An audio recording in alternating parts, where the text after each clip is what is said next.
Hey guys, welcome to Nate and Greg's World. We're here today talking about something a little bit different because everybody here is wanting to be going green right now. We're talking solar power, we're talking wind power, and everybody's got issues with stuff like that.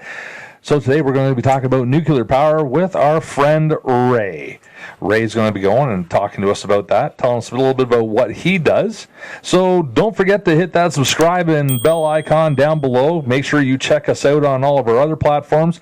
And don't forget, we've now got a new channel called Nate and Greg's World News Our Way. This is where we grab little articles of the news and discuss that and how messed up it really is. So, let's get into this. Let's talk about nukes and all that good stuff. Nuclear power with Ray. So, Ray, thanks first off for showing up and being part of the podcast here.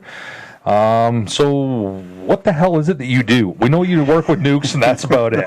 Work with nukes? Yeah. Yes. Well, maybe we should clarify nuclear power, not necessarily... push the big red button and, away we go. Because Canada doesn't have any of those. We'll just say that.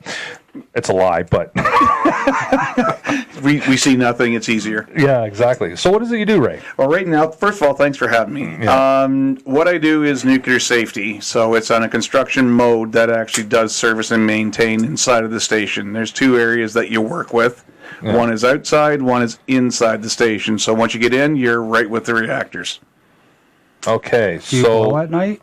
No. Yeah. You don't glow? No, not yet. Oh. Okay. I've tried, but I failed. Do you turn green when you get mad? It's not green, it's blue. Blue? It's Nice. pretty cobalt blue. Beautiful. Nice. Okay, so I'm getting this picture in my head that he's the guy that does all the safety stuff for the nukes and stuff like that. Isn't that what Homer Simpson is? He's He just kind of fucking sits Homer there Simpson. and just pushes the button. Stay safe. Stay safe. Isn't that it? Are you like Homer Simpson? No, it's not like Pickering, where we decide to make an error and see if the entire province wakes up very early in the morning. It's a lot easier than that. We just have a klaxon we blow off. It's, Oh, nice. Nice. Warning, assholes, you're about to die. Oh, they just lock you in. It's simple. Okay, fantastic. So as soon as you go in, some get out, and this one, you don't. Okay. Oh, really? No, So it if the is shit true. hits the fan, you're done. You're done. You go in. You're locked. Wow. You are with armed guards, the whole 9 yards, and the man gates going in are locked. Okay. Well, here, let's back it up just a little bit. We'll get into all this being locked in on an emergency.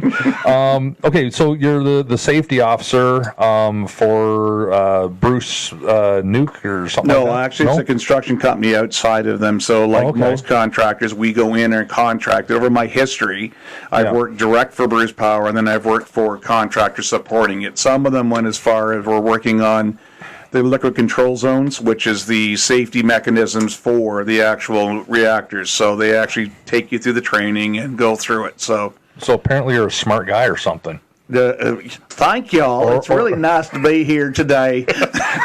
Or is it just a matter you knew how to read the textbook? Well, it's once you learn how to speak the lingo, and it's just like the military, it's complete acronyms. No one speaks language. No. Look, there's a SME over there. Yeah. I'm sorry, what? Yeah.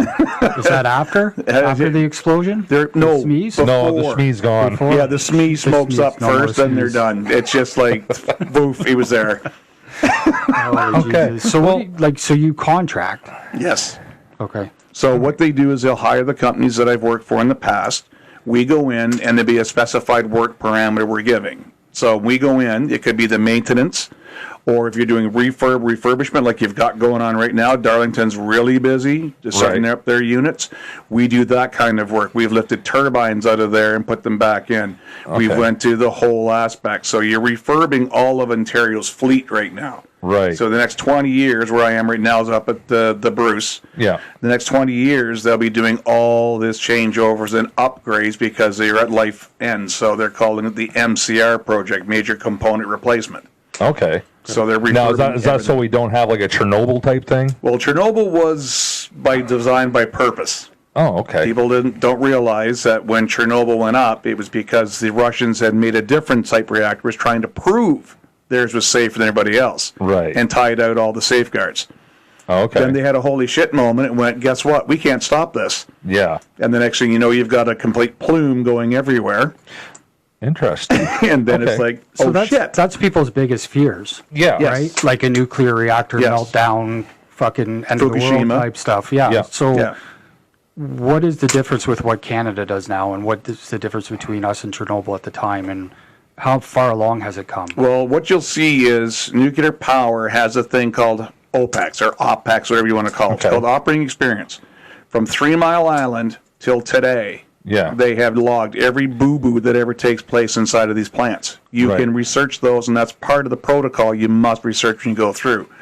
When you take Chernobyl, you set that one aside because it's nowhere like.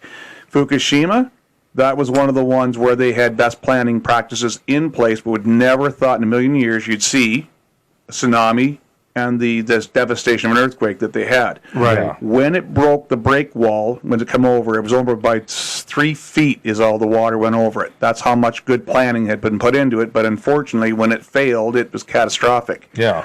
Why everything went south is there's a backup to a backup. In nuclear, there is like up to 4 redundant systems hooked up to one, especially to the nuclear reactors. So when you start dealing with that, now cooling water can't get to the core. Cooling water can't get to the core, it gets exposed, it starts to superheat, and then it steams off. That's why you see the steam coming out, and then it starts what's called the China Syndrome. Have you ever seen the movie years ago? Okay. So out of that lesson, every nuclear station in the world had Fukushima safeguards put on their system. So for the Right. past 5 years, every station here in Canada has gone through upgrades.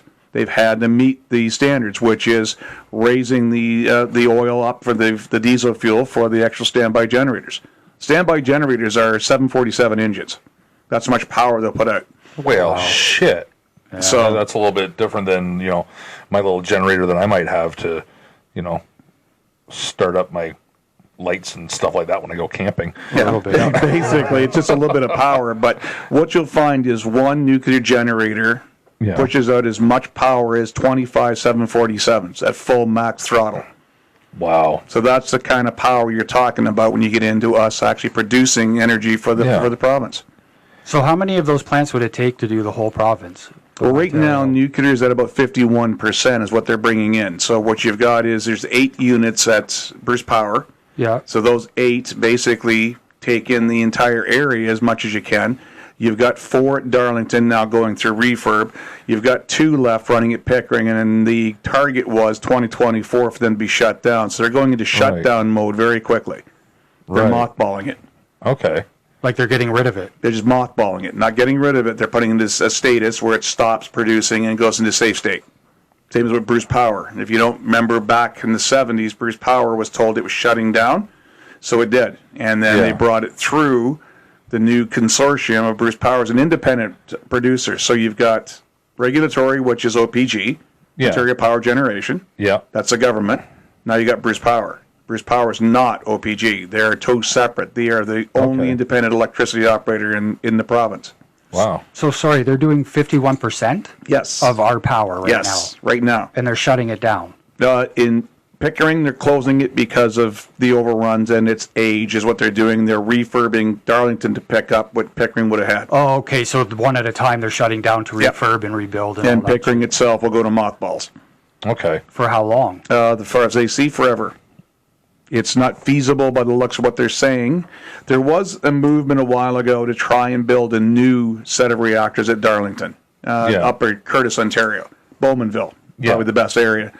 They did have a movement, and we did bid on projects up there to build one from scratch, straight up. And it was decided that the cost was inhibitive and they wouldn't take it. So they said no. So they decided on refurbishment, and they're doing that now at Darlington. Okay. What do they replace that with when they shut it down? You mean Darlington? Like power wise? Nothing. The process is they're taking them and ramping them up somewhat so they get more megawatts per each unit coming out of there. Okay. There should be an absorption. Right. Okay. So, but now we have the big issue, as I said, the whole green energy, right? People are all pissed off with the wind turbines, because apparently it causes vibrations and sonic hums and different things like that. Shadow flicker. Yeah, shadow flicker, all these other things, and it's wreaking havoc on everybody. But everybody wants fucking green. Yep. Okay. And then we have the solar stuff there, and apparently people still not happy with that. But as I was saying before, nobody's really talking about nuke. And really, that's pretty friggin' green, is it not? It's the greenest out there. There's no CO2 emissions that come out of a nuke plant whatsoever. Right. But what about any of the other waste and stuff like that? The waste itself, if you haven't watched lately, Bruce Power and Kinetrix and a few others have now gotten into using the cobalt-60 that they use for medical isotopes. Okay. So they're now using that for radiological treatments, for personnel, they're using for x-rays. So all this stuff's now starting to come out. It's only percentage you can use, obviously. You can't use everything. So basically, once this cobalt is done in the nuke plant, then they're reusing it for medical shit? Well, they go... Sorry, I'm not quite following. What you'll find pretend we're stupid. Yeah. Shut up and keep talking. There's no reach going to happen there. I can talk slower if it would help. Definitely. And one-syllable words. Yeah. As many as you can. I am so not going near this. So what you'll have is, let's start from the beginning. It's probably easier. Yeah. Canada uses dirt to power their systems. They do not use what the U.S. has. Throw U.S. out, it's not like what we have. So what does the U.S. use? They can use up to weaponized plutonium. They use what's called enriched uranium, so it's more powerful. Right. So they get a faster reactionary process. We don't. Okay. So what they do is take it out of the ground in Saskatoon. They bring it to Port Hope, and if you've been around Port Hope, you'll see the mess they left over the years, which is another story, but they refine the actual thing into little rods. Okay. And then they put the rods inside of the cells, and they take them in, and that's what they use to put through. As they get the fission, that heats up the water. Now, the water is heavy water. It's naturally produced, and it comes out of the lake. It doesn't go back in the lake, just so we're clear. Yeah. So they pull out heavy water, it goes over the moderator systems and all the heat, and it absorbs and starts boiling. It's wrapped in steam generators to clean water coming out of the lake. Produces steam, the steam goes into a steam drum, and then it goes down to the turbines and starts turning them for electric power. Right. So our system is completely closed. Okay. So the water doesn't go back, so it just steams out? It just stays consistently the same hot. Water, like yes. The water never changes. Nope. The D2O, if it has to have a top up because there's been a little bit of off gassing, which doesn't happen very often, they just keep rolling. It's not brought up to the point of boiling, but it's brought up to enough point that it turns other water can actually, the heat coil gets wrapped around it, so it actually turns it into steam. They give it the room. Okay. Okay, so to really help break this down for myself and possibly other dumb people that might be watching or listening, it's kind of like taking your house, right, and you have your hot water tank, right, which we'll say is the reactor. It's going to go and it's going to boil all the water and stuff like this, and then, when you turn on the faucet, the water goes, it comes out, but instead of it going down the drain, it would go into a drain that would go right back into the hot water tank. Just think of it as a steam, like radiators in your house. That's usually when, so you heat up a boiler. Yeah. And that water continually just keeps recirculating. It goes up, gets completely hot, goes to the rad, and then returns back in the cold line and comes back and gets reheated. That's pretty much the same thing. Right. Okay. It doesn't go to boiling. Think of your car rad. Yeah. Your car rad runs at 200 and some degrees over boiling, but because it's under pressure and because it's maintained, it doesn't actually gas off or steam off. Then you've got the secondary system, which is a clean water, which has the opening to actually make steam now, to actually push it through and start turning the turbines. Okay. Okay. Henceforth, electricity. Okay. Okay. So these bundles, once they're used up, what happens to them? So the fueling machines are down below. You don't usually see them when you go in the ductwork. There's maintenance and all that stuff we do with that. But the bundles come off. They're gathered. And then what happens is they are put into a cooling pond inside. And it is cobalt blue. That's where they come up with the name. Yeah. And they sit in water and they cool. Now, the natural barrier for radiation is water. Okay. Okay, that's an important point people do not seem to understand. Water does not allow. On the cooling ponds inside, you can run a crane over top, and you've got your dosimeter, which reads that, and you've got a TLD, which reads the other side. You won't get a dose off it because it blocks it from getting out of the water. Natural barrier. Well, and I've heard, like, and tell me if this is true or not, but I've heard, like, if a bomb drops, your best place is behind concrete because radiation doesn't seep through concrete. Well, either. concrete it will, but most of the stuff you're dealing with inside the station is lead-based concrete. Lead is your first of all, your biggest shield against any radiation. It's only one of about 4 different types, remember. Right. You mean you're talking gamma, which is the most harmful that's out there. Isn't that which makes like the Incredible Hulk and stuff like Pretty that. much, He had yes. gamma. Okay. Right? Yes. Yeah. Perfect. Okay, just checking. Aunt Gammy. She's fine. But you've got beta, you've got all the rest of them. Like, there's a ton of different radiological things you go out in there, but you'll get more dose flying in an aircraft at 30,000 feet than you will most days at a nuclear station. Right. Wow. So the safety of it's second to none. Okay, so these rods go into a big cooling pond. Now they just fucking hang out there forever? Or Nope. Once they're cool, then... Once they cool off, they go to what's called the big green monster. It shows up with it's got a flask. They load the flask full of it, and it's transported across site to the Western Waste Facility on site up here. Right. And what they do is a full arsenal of security, fully armed AR-15s and vans and cars and everything. Gives it for safe passage. It arrives at the facility, and there's 3 cameras that they're looking at. Yeah. Excuse me.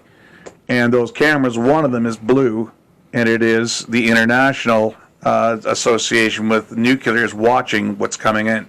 Oh, okay. Right. So when you International. International's overseeing the reception of this, so every piece of our bundles are accounted for. Okay, but when you say international, like, are you talking, just some other small group type thing within the thing? Or, because you're saying international, so I'm a little confused, like, this is like a closed site, but then you have this one blue camera that you're saying is international. Yes, Switzerland, they're overseeing it. So you got some dude over in Switzerland watching the whole thing the whole time. Now, is this for like all the different plants? Yes. In Canada, all of them have that one plant that we have is in the Western Waste. That one has that sitting there. Remember when they had Iran had to undergo nuclear inspections? Yeah. That group is the same group watching. Okay. Why did the Switzerland people get it? Because what's Switzerland been in most cases, but neutral. Yeah. Oh, really? Yes. And chocolate watches and knives. The most ethical people. Yes. Yeah. And it's a combined of all the entire world that's in it, but they oversee the reception of everything coming into that building. Okay. Wow. So whatever you're doing, you're advising what's going to see. And if you go for a tour, one of the first things they do is they point out to you, see the blue camera. The blue camera will turn to you. Yeah. And it says everybody waves, so you wave, and then the camera waves back at you to let you know they're actually watching you. It's hilarious, awesome. And it's real time, so they see you at that real time right away. Yeah, yes. It's not. They're letting you know again for the security measure that it's there. Then what it's done is it's sealed. It's given the appropriate number that they have on the catalog, and they look at the blue camera. The blue camera goes up and down. That means, yes, you can put it away now. Wow. But if it's not the wrong number, they don't like the way it's sealed, they shut it down, you see this. Right. And then the calls are made of what's the issue, what do we got to do? Then they catch it up, and you'll see the camera do one of these, then they're fine. Okay. Then it's taken off into storage on dry land storage there. So basically all these used up rods that are now cooled are hanging out in specialized packaging in like a warehouse. Yeah, pretty much. Okay. Now they did have their second option was DGR, Deep Geological Repository, where this would be put down into the limestone over 900 meters, I believe it was. And there's a lot of people upset about that. I remember that people flipping it like. Yes. Yeah. They're losing their minds over it because the same thing. They say it's going to contaminate the water. Well, unfortunately, radiation doesn't contaminate water. It's actually a natural barrier to radiation. So, But what if you're to swim in water that's got radiation in it? Well, it wouldn't have it. A D2O is the only way you'd have it. Deuteronium oxide, which is the actual irradiated heavy water. And if you're swimming in that, you wouldn't even get in it for 5 minutes before you'd be dead. Right. Okay, so you could like literally, if it leaked ever into the water, you could literally swim in that water, do whatever, and you wouldn't. There's no leak to it. It's hard pieces of like just little rods that would actually be there. If it was in the water, it has that barrier between it. So you got to a certain area, and depending on how strong the actual field was on it, you could swim almost right over top.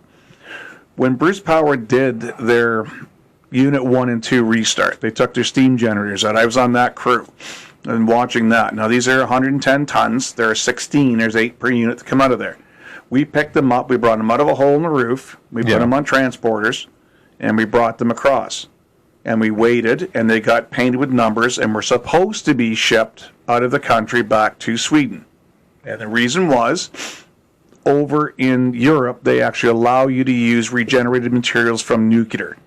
So what they were going to do is take readings, and any of the heavier parts that weren't able to be recycled to steel, they cut out and was sent back. They estimated less than 10% of those steam generators were going to be coming back. And it got stopped. They wouldn't allow it to leave the country. Wow. So now you're in to me, a paradox. What do? You want to get rid of it. You can recycle it. It's perfectly legal where you were sending it, and we're contaminating the water. Wait a minute. I was standing with my hands on. That's how dangerous this stuff was. I didn't even get enough dose from any of them to even have a chest x-ray. But yet we're flipping out over this, and water's a natural barrier. Yeah. They could have been put on barges in Sweden, recycled, and the other stuff would be sent back. Okay. But again, all these people yelling have no education on it. Yes, and they were already talking. Exactly. And they were talking about barricades in the St. Lawrence. They were talking about barricades in the Great Lakes. So they went through the CNSC hearings. They did a second run. Canadian Nuclear Safety Commission, that's the oversight, right? They went to hearings. They approved the plan and said it's fine. So they went to execute. They got as far as Owen Sound with guards on them and everything else. Yeah. And the next thing went back to the CNSC for the second round, and they just said, the unit just said, we're done with this. Bring it back. Right. So again, here's your paradox. Yeah. You want to get rid of this stuff, but... So 2 steps back, you were talking about when it moves from the facility to the other facility, like the used up stuff. It's heavily armed. Yes. So, I mean, obviously there's a risk, but has there ever been an attempt by any organization to either break into the facility or stop the truck on its way? Not that, no, because you wouldn't even get... if you go up to the northern end of it, you don't even get just in. to be clear, we don't want to give out any secrets that might give What some other route do you people. take? What day? What time? There's no schedule, but access to all nuclear facilities is guarded. You cannot get on into them without going past go and being inspected or approved to come through. After that, the secondary protection they put on those units, they do have fully armed guards that are licensed to kill. Yeah. The only ones they've had some issues with over the years, pre-9/11, just so we're clear, was the Sierra Club. That was one of them. Greenpeace has had a couple of run-ins with them, just on nuclear itself, none of what they perceive to be the issue. So there's been some friction between the two. Right. They do a herd of security staff up there at all times. Yeah. And understanding the protected area, that is where the nuclear reactors are. Just because you got into, say, Bruce Power, now you've got to try, or OPG, you have to get in the protected area, and you can't because the systems will use just the security there is second to none. But who's security? Like, is it ex-military? Yes. Is it like what? Ex-military? There's ex-police. There's ex-everything, and they compete worldwide, and they have lost to Israel on the paramilitary games they go through for shooting and everything else. They have their own qualifications. They have everything they've got to go through. So I can't be like a mall cop and get a job? No, unless you're going to be on traffic cop. That's the one that they don't look for that heavy training because they're not what they call NRT, nuclear response team. Okay. Right. These guys are trained and they go through. I knew the one that was the second in command up there for years, and the hilarity of his story was he was the bodyguard for Pierre Elliott Trudeau when Maggie was in Toronto with the Rolling Stones, and he could tell you that story, which was hilarious. Having to pull her out from Mick Jagger's bedroom. Well, it's actually on the stage. They had to actually go in. It was hilarious when you listen to him, because all of a sudden they realized. What's that? The Prime Minister's mother was a hoe? Sorry. No, come on. Oh, I'm sorry, what? Yeah. There's a chance Trudeau could be Mick Jagger's kid? Well, sure. Yeah. I'm still saying Castro. Might be I'm going with Keith Richards just because, Well, that's all right. He might have coronavirus right now if it's to be believed that, the Iranian prime minister has coronavirus right now. And, Trudeau was just hanging out with the prime minister. So maybe if we're lucky. Hey, I'm how sorry. dare you? the way you got to look at this in all perspective is, we have to think ahead of what kind of a world we're going to leave, Keith Richards, because he's going to be here after we're gone. Oh, yeah. Sure. Yeah. Him and Betty White. Yeah. Okay, so as we were saying before, you have all these rods. They're cooled. They're packaged up. Yep. Everybody's signed off on them. They're hanging out in a fucking warehouse now. And the warehouse just keeps getting bigger and bigger and bigger. Yep. Now, how often are these changed? How fast does the batteries go? That's the way I'm seeing it, right? Because you have your your rechargeable batteries. That's what I'm kind of looking at these cells as, right? And we all know that after a little while, it doesn't matter how many times you've tried to recharge your rechargeable batteries, they're eventually just not going to hold that charge anymore. And that's basically where we're getting at with these. And so now you have to take them and you're putting them in the fridge or whatever because you shouldn't just throw them in the garbage. Oops. Yeah. No, apparently not. No. So now you have these used batteries, so to speak, these nuke cells. And they're hanging out in the warehouse. Like, how fast is this warehouse expanding? It doesn't have to. For the amount they put in those flasks, it's absolutely just huge, the amount they can actually put in there. Right. If you even Google on the Bruce 1 and 2 restart, you'll see a picture of the front face of a reactor. Okay. And how many calandria tubes are in there, and they're all full of these tubes. What happens is there's fueling machines. They connect to those ducts, and they push the new battery, to use your words, in, and the new battery plops out the other end. And the expelled battery, and they pick it up and they take it out at that point. But how full? Like, how long until that warehouse is full? It could be 6 months. They don't tell you because, again, the security level to that, they don't want people knowing exactly where everything is or how full it is. But then where does it go? Like, when they fill that place? It just stays there. And they build another one? Yeah, they would have to build onto it. Like I said, the DGR was their secondary component. They want to take low to medium or medium to high waste, drop it down on the ground into limestone, which, according to everybody, says it is safe. Yeah. And that's been, right now, as far as I've seen, it's been voted down. It will not occur. So now they got to find a different location. So they still got to continue, but I think you're into not in my backyard thing right now. Right. Yeah. Well, I think a lot of it is just, people are scared of everything. Yep. Right? Yeah, so especially when you look at nukes. Yep. Everybody thinks of, like, Fukushima, all those Chernobyl, places, yes. right? Or the nuclear bombs, and it's going to explode one day, and we're all going to be fucking having 5 legs and 17 hands and a 3-headed fish. No big deal. Yeah, like a 3-eyed fish on The Simpsons, right? After the leak, right? But I think that's everybody's paranoia about it, right? So how do you convince people that this is not what happens, because they don't want to listen, right? They don't want to hear it. No, CANDU reactors are the Canadian-made reactors. These are the ones this country's built themselves. Mm-hmm. Take away the Americans, everything else. Inside of the actual build with those units, said we're burning dirt, first of all, so its risk of explosion is even lower. But if there is a boo-boo going on inside of the station, you'll hear them go into alarms, but they can poison that reactor in about 3 seconds. What does that mean, poison it? Poison means stop fission. So the nuclear term for heating it up and making it go is, let's go fission, F-I-S-S-I-O-N. Yeah. And that's called nuclear fission. That's a reaction that takes place that heats the rods. Right. So once they get past that, they're all set. Now, if something goes south, says they don't, they drop rods into the actual heavy water, and they can throw in 2 chemicals that'll make almost like a gel that stops almost instantaneously, can stop the actual nuclear fission. But whoever's in there at the time gets shut in. Nope. It's all away from human beings as it is. Oh, okay. So everything, just a press of a button in the control room. There's one. That's the Homer Simpson guy. There's where you go to Homer. Okay, perfect. Okay. There's operators for every unit. Right. So you have them all sitting there at their desks, and when it goes in shift manager, the shifty is what we call him. The shifty's responsibility is safety. Right. He can override or she can override any occupational health and safety for the protection of public. Right. So just as long as you understand whatever decisions they're making inside of the station is done at the best But scenario everybody for thinks it. you're lying. Yes, of course. You're lying. Yeah. Yes. You piece of shit. Thank you so much. You want my kids to have 2 fucking heads. Yeah. God, no, not for yours. Anybody else's, but not yours. But they also have, so you understand, they have off-site monitoring systems. Right. So if they cannot stay there because of radiological, they have a complete team sitting away that can manage that reactor sitting on a hill.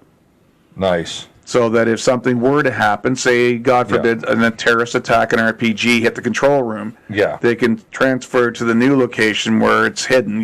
We don't know where it is. Yeah. But we go through that process, and they can run the reactor from up there. Yeah. They can shut it down, do what they got to do. Fukushima's main failure was the fact they couldn't keep water coming in onto the core. Okay. But if you control it with water, what's the issue with the water coming in? Well, it's when you stop the pumps, there's no water. The heat then is allowing it to boil off. That's what happened to Fukushima. Okay. So they tried to put, if you remember, they tried to put fire trucks out there with tankers and hook onto it, and they had problems because everything was blowing up or broken or whatever. Mm-hmm. Yeah. That was part of the lessons learned. So the standby generators I talked about earlier, those come into play. So now they've raised those pipes up, and I mean they're 3 to 6 inches that feed that beast that's in there. There's one standby generator for every unit. So it feeds that. Now it's above ground. If it actually were to have another tidal wave, now I don't know about the Great Lakes, but the only way I see of of something like that actually happen is if Oprah Winfrey does a belly flop in Michigan, then we got to worry about something coming through. That's terrible. But that's the only way that I foresee a tidal wave in the Great Lakes. But instead, they still have had to go through their Fukushima upgrades on all the stations. Now they're raised. If that happens, they can actually cut into those pipes and put quick connects, and they can continue on. That's the learning that they've seen in Fukushima. Okay. Right on. Okay. So what percentage would you give it that something could go all wrong? That wrong? I'd say less than 1%. Okay. For the safeguards that are in place and the way that safety is in, you can be sitting there and you'll listen to the drills and the tones in station all the time. And they practice these so you get used to them so you don't start freaking out the first time it happens. Because to be blunt, if something goes that south, I've sat inside of a station where they had one issue go on, and they hit the number for 4 hours. We were locked inside, and nobody moved. Right. You go in, you're not coming out. Yeah. Shit. It's part of life. Fukushima, the amount of people that stopped that from melting down completely was due to the fact they were there and they stepped up to their jobs. These people are very serious about what they do in there. Yeah. They're very good, and they will sacrifice themselves that I've seen for the greater good. Yeah. Yeah. It's scary. That's fantastic. Well, I guess if you're locked in there, you might as well try to be the hero. Well, you're dead anyways. The other fact is, you got kids outside. There's your impetus right there. I mean, I won't be there. I'll be the one curled up in a ball crying, but I'm sure somebody else will step up. Yeah. Yeah. Exactly. Where's Nate? I have no idea. Fucking gone. Somewhere underneath that desk over there, and he's not looking for a promotion. I'm too young and beautiful to die. No, that's. Have you looked in the mirror lately? Just every day. that piece of steel. Okay. Yeah. No, this is definitely interesting because it definitely gives a whole new perspective to like what Greenpeace and all these other environmental people are going on bitching about going, oh my God, this is bad. Well, I think it's like I say everything else. When you have something that you people don't know that don't understand something and they watch too many fucking movies or listen to the wrong people, like all the tree huggers. Yes. Right? Then you get them scared and they're like, no, not nuclear. Because people hear nuclear, it's like the word cancer. Yeah. Yeah. Right. But unless you go to the locations. Yeah. Go to Curtis, Ontario. Ask about nuclear power. Yeah. You're going to get a positive feedback. Go to Port Elgin, Kincardine, anywhere up there. Yeah. Positive reinforcement. They're working there too, let's be honest. Yeah. Yeah. So they are tainted in their views to that level. But most of them, let's be honest, if you're going to work at a job, are you actually going to sit there if you think something's going to go south no matter what they pay you? Because you're going to look at this and go, no, I don't want to. Yeah. And they have outside sirens too, just so you understand if anything goes wrong. And every year they go through setting off the sirens. So they warn the public a week in advance, not like Pickering where, oh, look. Everybody's in panic. Yeah. Okay, well, and here's the thing here. What did happen at Pickering? Okay, so we'll back it up a bit for some of our listeners that, might not know or find out what's going on. But so Pickering is a nuke power plant. Yes. And I forget when it was exactly. It was like last fall, right? Sometime last fall. The story that we heard in the paper was, actually, we'll even back up a little bit further than that, because suddenly we had all our cell phones going off saying nuclear alert right now, and all of a sudden everybody's having a heart attack, falling out of bed, going, "Oh my God, it's the end of the world." I still have that screenshot, by the way. Oh, that's fantastic. Well, we'll have to see if we can get that, and we'll see about throwing it up. But so all these nuclear alerts came out from Pickering, and everybody was panicking, and so then the news went and said that apparently. Nope, don't worry, everything's good to go, everything's fine. We're fine. There was a drill that went wrong. Which inspired so much confidence in everybody else, that wait a second, you were doing a drill and the drill went wrong? Sorry, what the fuck?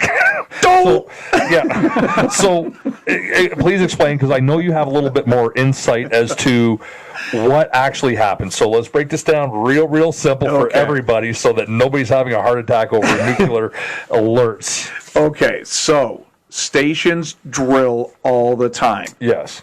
It's one thing they do. They drill. They drill LOCAs, which is loss of coolant. They drill for transient steam leaks. They drill. You'll hear the tone go, and you'll hear them go through with this location, this is a drill, and then they go through it. And that's how their emergency preparedness works. They don't know the drill may be coming, but when it's announced, it goes through. So there's the background of why the drills take place. Or do you want to have somebody sitting at a desk for 25 years behind a nuclear reactor pressing buttons like Homer? Yeah, going, how the fuck does this happen? What the hell was that noise? Yeah, what am I supposed to do? Just remember the 10 times that the word fuck was appropriate was one was the mirror Hiroshima. What the fuck was that noise? Yeah. That's right. Or Titanic, where the fuck is all that water coming from? Yeah. But the whole idea is to drill and go through. So when they do the drill systems, EMO, Emergency Management Ontario, is into that same category. Yeah. So when they press the test that they're going through test and everything, somebody at the EMO, according to the newest release I read last week, it was human error. So somebody's seen this thing come across their desk, oh my God! And off it went to Ontario. Because they didn't get the word that it was a drill. Though they didn't look at it properly, so somebody made an error. Yeah. Y'all don't press that button right now because we don't want, oh shit.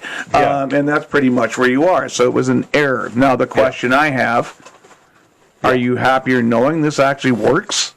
Yeah. Or would you rather be in your bed and go, shit, that didn't go out? Yeah.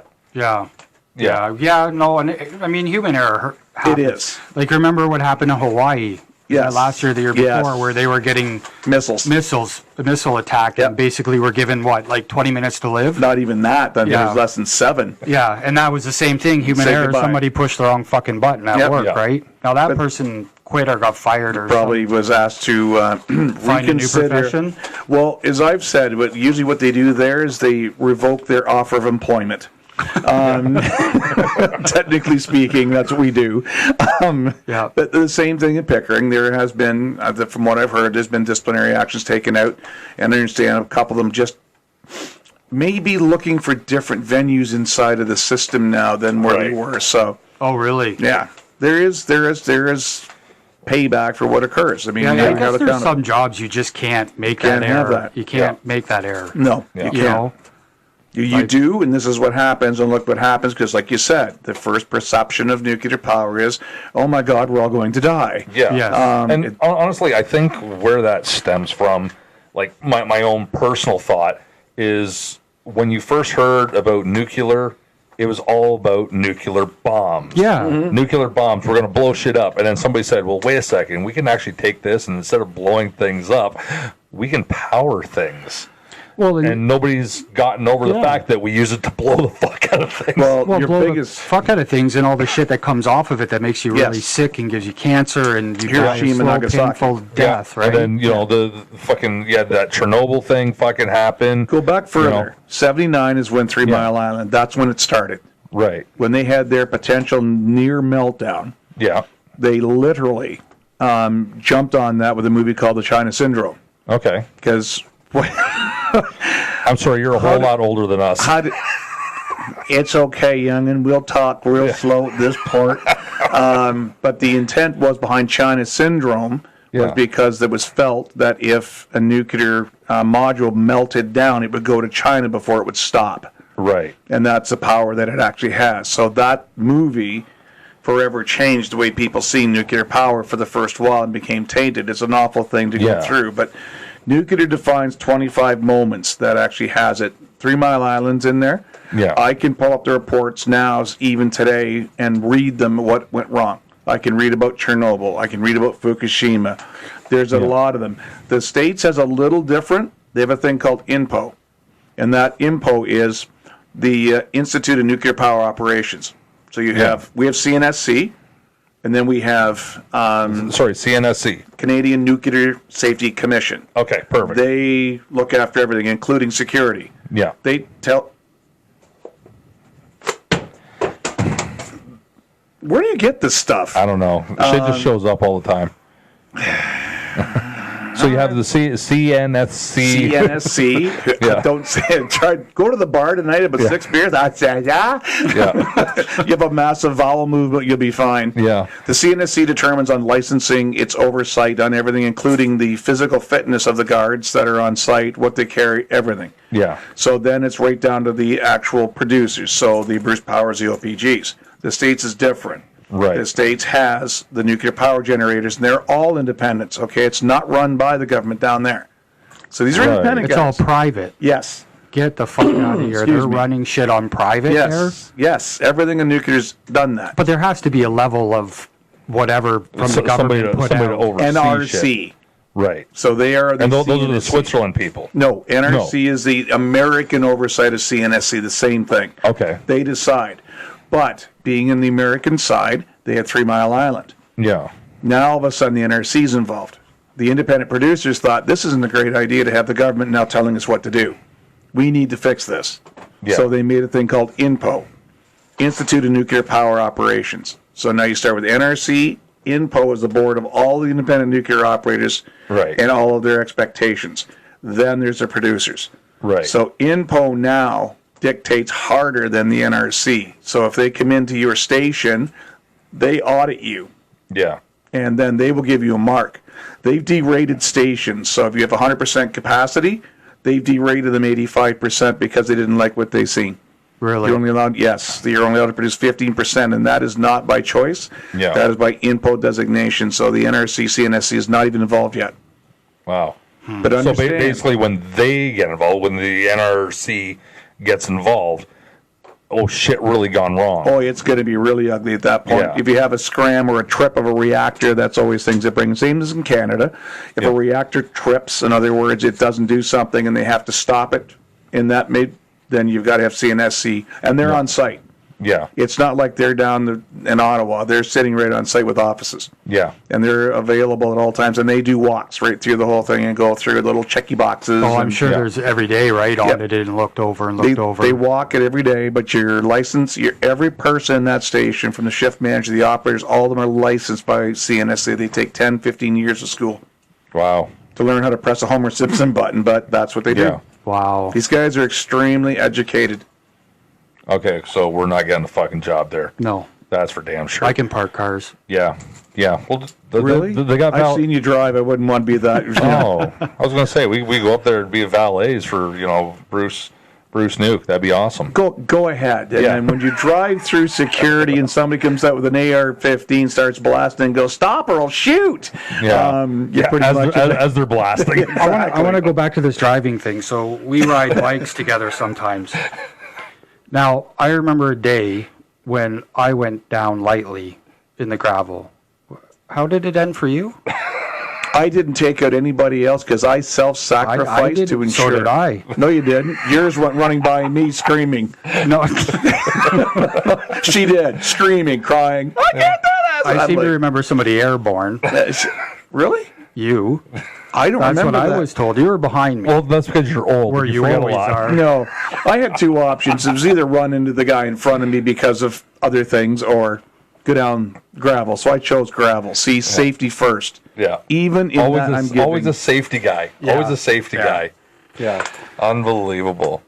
Well, no, this has been rather informative of how nukes work. How nuclear power works. Yes, how nuclear power works. Because we all know how nukes work. Big fucking hole in the ground. What the fuck was that noise? Yeah. We found out that, this is probably the cleanest shit going. And very safe. Yes, extremely safe. It's going to take, even if you had one disgruntled employee, They can't do anything. they're not going to be able to do sweet fuck all. Nope. You're going to have to go and get pretty much the entire plant to be extremely all disgruntled and have a death wish. Yeah. Well, to make shit something even happen. then, if it happens, they have the vacuum building. And that thing, have you ever seen the vacuum building? No. They're huge. What they do is they are there to take the steam out of the system. So they're over top. Okay. So if something did breach and we started getting steam, Yeah. these doors open up. 700-mile-an-hour winds will suck that steam out Yeah. into the vacuum building, and 1.5 million gallons of water will drop on the steam, self-cooling it and containing it right there, all the radiation. Holy shit balls. Yeah, so if you're anywhere near that system we talked about, you're going for a ride one way, right into the vacuum building. And if you can survive 700-mile-an-hour winds, that 1.5 million gallons of water might be a little... You get a little wet. flat. Yeah. Holy shit. So that's the other safeguard they have, that if something were to go completely south, this is the backup to the backup to the backup to the backup. Yeah. Wow. Redundancy The is Hail everything. Mary throw. Yes, it is. Yeah. Liquid control zones are looked at all the time. Liquid control zones are the pods openings inside the reactor where they inject the chemicals to stop it. I've had teams working on that. I've watched the guys actually sitting there. They only have so much time in order to do the, not repair, but the maintenance. Yeah. Because the one thing you don't want, click, zzz, zzz, zzz, oh shit. Yeah. So the LCZs are there to actually inject. There's 4 of them that goes to every one of them. Plus the rods that go in. And I've worked around these things 15, almost 20 years now. It's just, they don't bother me at all to be there. Yeah. No, that's... Security is the other part of it, right? Yeah. You've got trained security personnel, and they do tests of them as well. CNSC does give them a week, and it's a complete group of them all get together, and they actually go into this, try to break into the station. Yeah. Really? Yep. CNSC will send guys in whatever time, not in the protected area, obviously, but outside of it, they'll see what the actual thing was. Yeah. One of the ones I've still smiled about was they had a black bear get on site. So the black bear's meandering through, Bruce Power, and all of a sudden the guy that I knew, his pager goes off, and he's like, picks it up, CNSC. Yeah. You got a black bear on site. Yes, we do. We just found out. What are you doing about it? Well, we're trying to find him and see where he is. Yeah.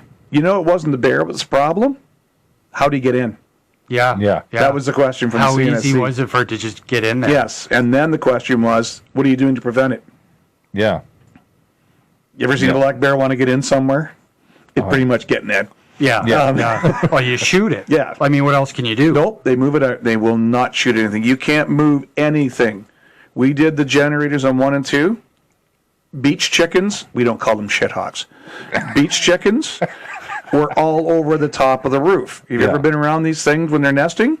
Oh, yeah. They're nasty. Oh, yeah. We couldn't touch them.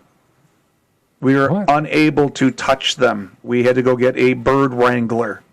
Literally speaking, had to go on the roof with us to pick up that nest, carry it away, and put it somewhere where they could hatch their eggs. No interference. Wow. You're not allowed to interfere. They have wild turkeys that march around that site everywhere. Canada geese, deer. Yeah. Kill one person got fired for killing a Canada goose because he ran over with his car. What? Really? He decided there was a whole herd of them crossing across the road. Yeah. He decided, well, I'm far too important. And then he's an asshole. I thought he hit it by mistake. No, if you hit him by mistake, you self-report. But all the animal, wildlife on there, you can't touch. It's verboten. So basically, this place itself is probably more of an environmentalist organization than probably Greenpeace itself. Yes, well, think about it. Yeah. Shithawks. Yeah, shithawks. I mean, like they need to die. But seriously, really you got 4 billion of them. The cormorants that are up there, everything. It doesn't matter. You do not touch anything. Like Alberta's got the same laws of construction, but up at Bruce Power, they actually had to get a bird man to come in. And I wish I was joking, but he brought in golden eagles, peregrine falcons. He brought in all types of birds of prey. And what did they do? Flew over top of Bruce A. And you know what the seagulls are doing? Oh shit! Yeah, gotta go. Yeah, and then they started staying away. Wow, that was the level they went to assure that nothing happened to the wildlife out there, no matter what it is. That's fucking crazy. Yeah, they've done that for years. Yeah.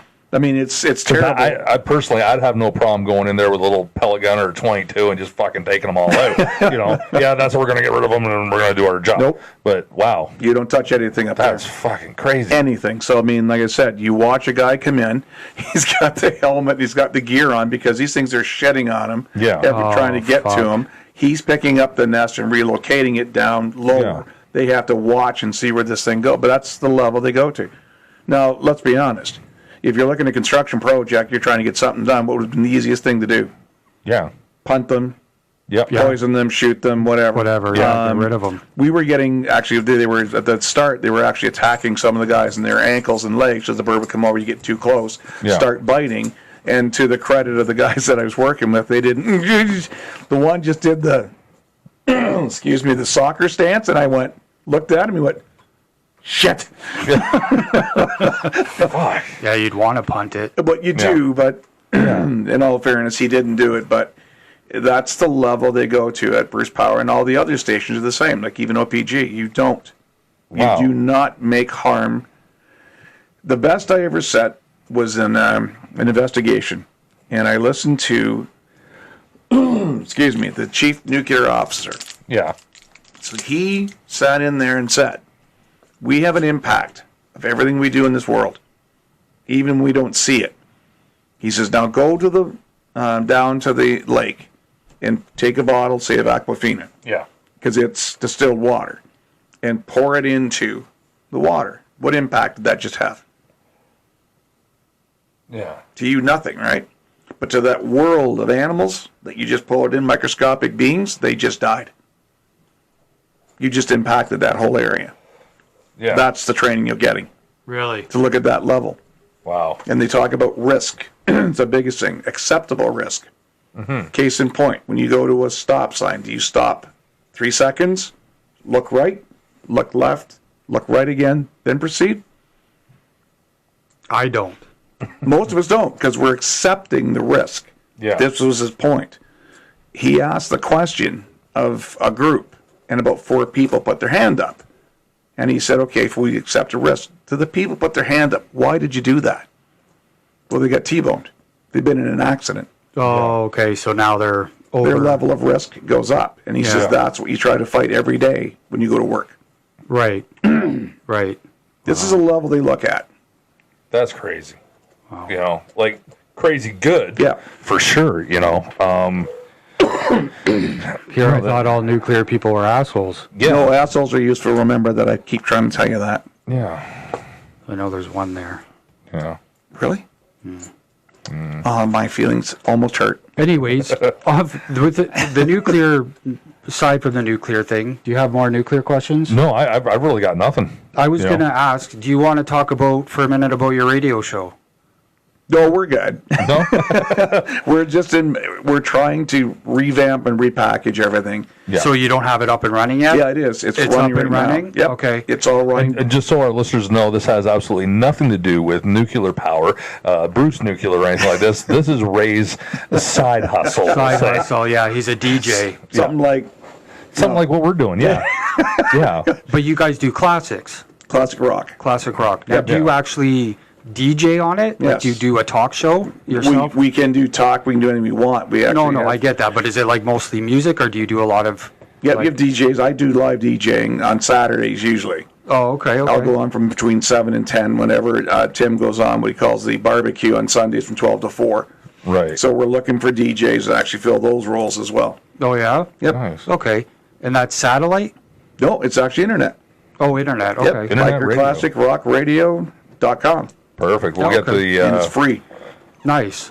yeah. Well, we'll get Anywhere. the information off you there, and we'll make sure we put that up in the description down below. What does your show talk about? What do you talk about? It's just music. Yeah. I usually go through basically I'll do a theme night, like it may be Metallica. Yeah. So I do the history of Metallica, its music, what it's actually done online, Yep. or whatever, and just play a whole host of different classic rock So songs. 7 to 10 at night on Saturday? Usually if I can get on, yeah. Okay. Cool. Right We'll on. put that link down below, too. Yeah. For the radio station. Yeah. Do you have like a cool DJ name? Come on, tell us your cool DJ. It's Razor. Razor. DJ Razor. Oh, my God. Okay. Okay, fucking Maverick. Look, Goose. All right, fantastic. Okay, well, Ray, thanks so much for coming in, talking to us all about nuclear power, not nukes, nuclear power. And Incoming! yeah, and all the I've actually learned a shit ton in just this little bit. I didn't understand any of it. Yeah, well, I'll fill you in later. Okay. But the fact about how green it really is, okay, How safe. it is, and God help you if you try to get on there, unless you're a bird, okay. Yes, let me look after you like there's no tomorrow. Yeah. Yeah. The All right. turkeys are the best part. The story Yeah. I can tell you is the turkeys, you watch them, they'll actually leave through the main gate, and it's like they understand where they are and go, oh shit, they all look, and then they turn around, come walking back in again, because you can't be hunted in there, right? That's awesome. All right. Well, thanks again, Ray, for coming out and telling us all about this stuff. Absolutely. It's been absolutely fantastic. Folks, if you've got questions that you have about nuclear power or comments that you have about it, let us know. We'll make sure Ray keeps up on them and maybe gives us a couple of the answers if he can. Run really If not, fast. we want to know what you guys think about nuclear power. Is it as green as Ray's saying? Is it not as green as Ray is saying? What's the story? What's going on? Just let us know if you like the show today.